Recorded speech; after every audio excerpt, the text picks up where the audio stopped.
malam ini di Suria.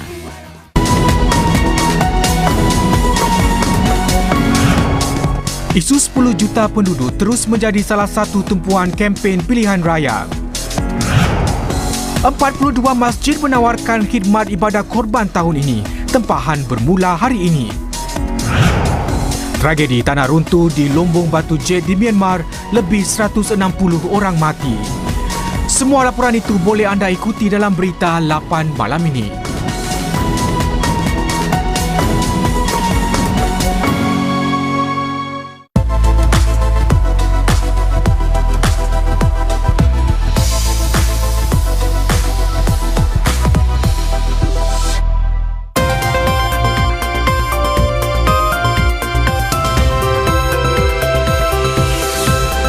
Berita jam 8 malam.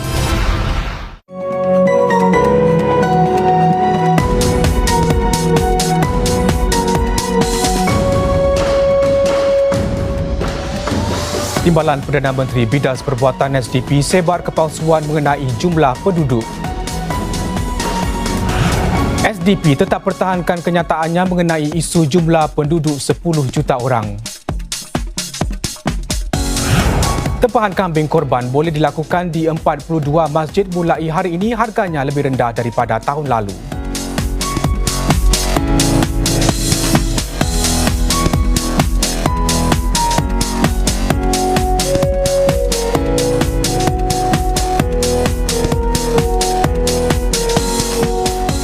Salam sejahtera. Timbalan Perdana Menteri Heng Swee Keat menyifatkan perbuatan Parti Demokratik Singapura SDP menyebarkan kepalsuan sebagai malang dan bukan jenis politik yang betul.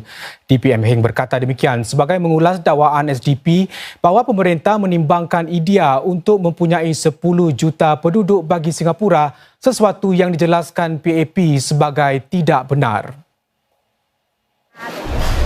Ditemui semasa berkempen di GRC East Coast, Encik Heng berkata calon-calon mesti bersikap jujur untuk berkhidmat kepada rakyat. SDP tambah beliau sengaja mewujudkan isu untuk dimomokkan dan kemudian mendakwa diri mereka sebagai berjaya mengatasinya. Penolong Setiausaha Agong Pertama PAP ini merujuk kepada dakwaan SDP bahawa pemerintah ada menimbangkan untuk mewujudkan 10 juta penduduk bagi Singapura.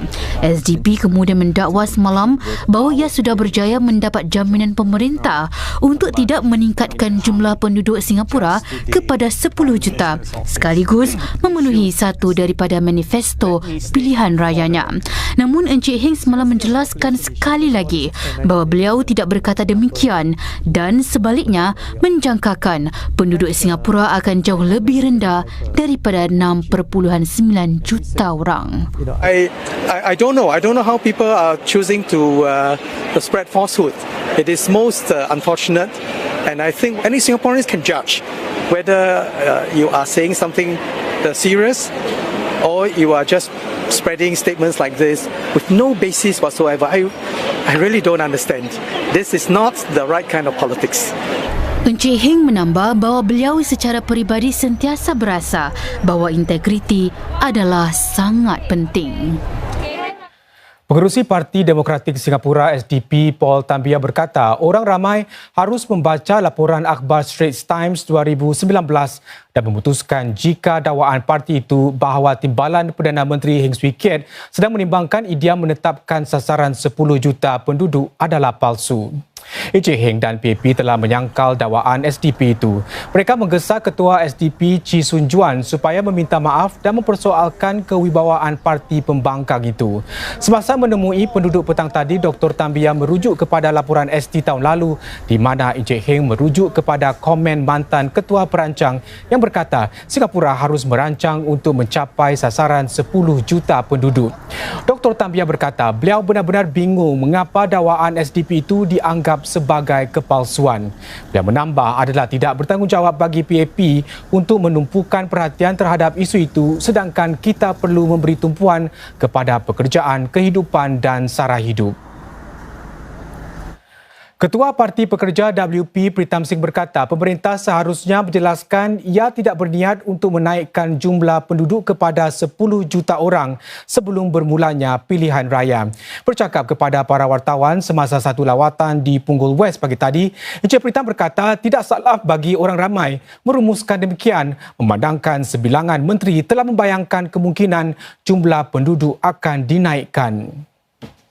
Encik Pritam menarik perhatian beberapa orang menteri sudah pun membuat penjelasan tetapi beliau mempersoalkan mengapa ia tidak dilakukan lebih awal.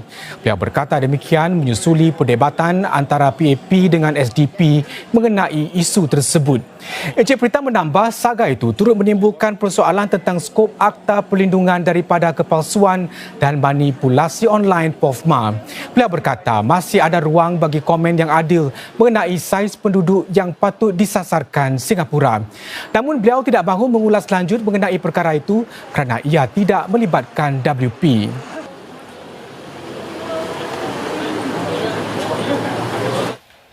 Semasa berkunjung bersama pasukannya di Choa Chu Kang, Ketua Parti Kemajuan Singapura PSP Dr. Tan Cheng Bock menyeru PAP supaya jangan menakut-nakutkan para pengundi. Beliau merujuk kepada kenyataan Menteri Perdagangan dan Perusahaan Chan Chun Sing baru-baru ini bahawa 3 parti pembangkang terbesar mungkin boleh menjadi pengganti pemerintah dengan cara bersatu. First and foremost, very unlikely will happen. And to me, it's a political ploy again. Second, the country is not only run by a political party. And any political party taking power could have to work with the civil servants. And if we proud ourselves that our civil servant is one of the best in the world, and you tell me that they cannot run after the PAP, I think something is wrong. We don't want to destroy Singapore. Every change we do, I always tell you, is an evolution of change. It's not a revolution. Calon PAP GRC Choa Chu Kang Low Yen Ling berkata pasukannya telah mengutarakan janji-janji mereka yang terkandung dalam Pelan Induk 2015. Semasa bertemu para penduduk di Bukit Batok Street 31 pagi tadi, Cik Low berkata pasukan PAP sedang meninjau pula satu rancangan pembaruan yang akan memberi manfaat kepada lebih 15,000 isi rumah. Beliau melakukan lawatan ini bersama rakan sepasukannya Don Wee. Cik Low berkata Choa Chu Kang dan Bukit Gombak adalah unik dan istimewa. Beliau merujuk kepada perpaduan para penduduknya tampil untuk membantu satu sama lain semasa pandemik COVID-19. Di GRC West Coast, calon PAP Ang Weneng berkata beliau boleh mendapatkan sumber-sumber bagi mengubah suai kawasan-kawasan yang para penduduk menganggap sebagai dated atau usang. Encik Ang juga akan menyarankan pembinaan laluan berbumbung jika dipilih dalam pilihan raya akan datang. Encik Ang berkata demikian semasa lawatan ke Jurong West pagi tadi. Kawasan itu adalah sebahagian daripada GRC West Coast di mana beliau akan bertanding. Beliau menambah tumpuannya adalah memenuhi keperluan para penduduk di sana yang sama profilnya dengan mereka di GRC Jurong. Encik Ang sebelum ini telah berkhidmat selama 9 tahun di GRC Jurong. Perdana Menteri Lee Hsien Loong turut menyertai kempen PAP pagi tadi. Beliau kelihatan bertemu penduduk dan pegerai di sebuah pasar di Yio Chu Kang sambil memperkenalkan calon baru PAP Yip Hon Weng. Encik Yip adalah muka baru yang akan bertanding di SMC yang baru ditubuhkan di Yio Chu Kang. Mantan pegawai perkhidmatan awam itu menghadapi saingan daripada calon Parti Kemajuan Singapura Keller Low, seorang akauntan yang juga calon baru PSP. PM Lee yang juga Setiausaha Agung PAP kelihatan bertanyakan Encik Yip mengenai kempennya sejauh ini. Pasukan PAP di GRC Holland Bukit Timah mengatakan semakan rangkaian pengangkutan kawasan undi tersebut adalah antara keutamaan mereka jika dipilih. Pagi tadi, calon PAP Cik Sim N sedang menyapa para penduduk di persimpangan jalan sibuk yang dianggapnya sebagai tempat bermakna. Pasukan PAP